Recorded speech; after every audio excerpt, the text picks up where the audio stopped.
একটি শিক্ষণীয় সুন্দর গল্প। অনেক দিন আগের কথা। এক রাজার কাছে অন্য এক দেশের রাজার তরফ থেকে একটা অমূল্য উপহার পাঠানো হলো, যেটা হলো ছোট্ট একটা জাদুর সুরমা দানি। উপহারের সাথে লেখা ছিল, এই সুরমা যদি কোনো অন্ধ লোকের চোখে লাগানো হয় তাহলে সে তার দৃষ্টিশক্তি ফিরে পাবে। কিন্তু এই সুরমা কেবল দুটি চোখের জন্যই পর্যাপ্ত ছিল। রাজা ভীষণ চিন্তায় পড়ে গেলেন। তার রাজ্যে এত অন্ধ ব্যক্তি, তাহলে এই সুরমা তিনি কাকে দেবেন?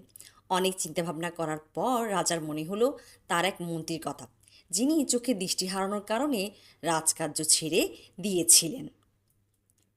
রাজা সে মন্ত্রীকে ডেকে পাঠালেন এবং তার হাতে সুরমাদানিটি সঁপে দিলেন। মন্ত্রী যখনই তার এক চোখে সুরমা লাগালো এবং সে সব কিছু দেখতে পেল, কিন্তু বাকি সুরমা তিনি তার অন্য চোখে লাগালো না। সেই সুরমা তিনি তার জিভে লাগালো।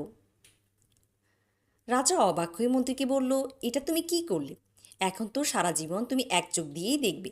মন্ত্রী হেসে বলল, মহারাজ, যদি আমি বাকি সুরমা আমার আরেক চোখে লাগাতাম তাহলে কেবল আমিই দেখতে পেতাম।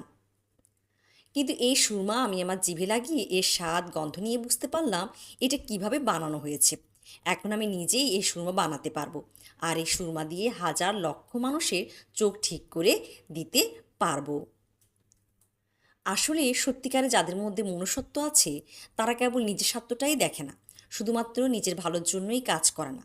তারা জীবনে এমন রাস্তা তৈরি করে যেন সেই রাস্তায় অন্য মানুষেরও ভালো হয়। তারা সবসময়ই চায় সারা দুনিয়ার অন্ধকার যেন দূর হয়ে যায়। আর এটাই হলো সত্যিকারের মানুষের আসল পরিচয়। গল্পটি ভালো লাগলে একটা লাইক দিবেন, শেয়ার করবেন, আর এমন শিক্ষণীয় সুন্দর গল্পগুলো শুনতে চ্যানেলটি সাবস্ক্রাইব করে পাশে থাকবেন।